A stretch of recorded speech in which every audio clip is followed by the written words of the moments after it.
তখন বাজে প্রায় সন্ধ্যে 7:30। তো আমি বকবক করে ওটাই তোমাদেরকে বলছিলাম, কিন্তু দেখি ভিডিওর মধ্যে কোনো ভয়েসই নেই, মানে ভয়েসটা আর কি মিউট হয়ে গেছিলো মনে হয়, সে কারণের জন্য আমি আবার ভয়েস ওভার দিচ্ছি। তো আমাদের মন্দিরে হচ্ছিল পঞ্চম দোলের অনুষ্ঠান, সেই কারণের জন্য মা বললো যাবি, তো আমি আর জামা টামা কিছু ছাড়িনি। তো সেই জন্যই ভাবলাম তোরা চলো একবার ঘুরে আসি। তো শুভময়ের বই পড়া হলো এখন, এখন চলো যাই, আমরা গিয়ে একটু ঘুরে আসি আর তোমাদেরকেও নিয়ে যাই। এইসব অনুষ্ঠানে তো আমাদের সেরকম যাওয়া হয় না, আজকে জানতে পেরেছি, সেই কারণের জন্য যাওয়া হচ্ছে আর কি। তো যাই। আর শুভময় দেখেছো কতটা দুষ্টু, এই বয়সে যে ছেলেমেয়েরা এরকমই দুষ্টু হয়, সে একে না দেখলে মনে হয় বোঝা যায়, মানে বোঝা যায় না আর কি। তো দুষ্টুমি করতে করতে এসে তারপর ওকে একজন আবির দিয়ে দিয়েছে, আর ও বোধহয় দেখেনি যে আমরা এখানে বসে আছি তা। সেই কারণের জন্য দৌড়ে দাদুর দোকান চলে গেলো। মোটামুটি 15 মিনিট তো আসেইনি, ও ভাবছে হয়তো আমি বাড়ি চলে গেছি, এরকম কিছু একটা ভেবেছে।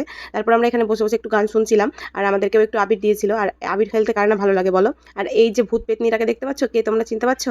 ইনি হচ্ছে সেই ছোট্ট মেঘা, কত বড় যে হয়ে গেল দুদিনের মধ্যে, সে তোমরাও দেখেই বুঝতে পারছো। তো আবির মেখেছি, তারপরে আবার অদিতির ইচ্ছা করলো আর একবার দিতে, দেখো কি অবস্থা করে দিয়েছে। বাচ্চা ছেলে দিয়েছে, নাও করতে পারলাম না। তো যাই হোক,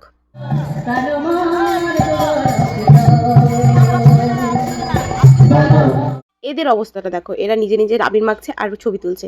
পাগল কত ধরনের হয়। আর এদের বয়সটাই বোধহয় আবির খেলার জন্য শ্রেষ্ঠ বয়স। ওদেরকে দেখতে পাচ্ছ যে বলবে যে আজকে সত্যিকারের আবির না। আর এরা দেখো, এরা বলছে আমরা দুজনকে বিয়ে করেছি। এদের নিয়ে আর পারি না। তো যাই হোক, এদের আনন্দটা এভাবে বেঁচে থাকুক, বড় যেন না হয় খুব তাড়াতাড়ি, এভাবেই যেন থাকে। আর সময়কে বলছি এবার চলো বাড়ি যাওয়ার পালা। তো বাড়ি চলে এসেছি, আমরা শেষ না করে বাড়ি চলে এসেছি, কারণ আমাদেরকে রান্না বান্না করতে হবে। আর শেষ না করে আসার পরেও প্রসাদটা পেয়েছি। দেখা হচ্ছে নেক্সট ভিডিওতে, ততক্ষণ জন্য টাটা।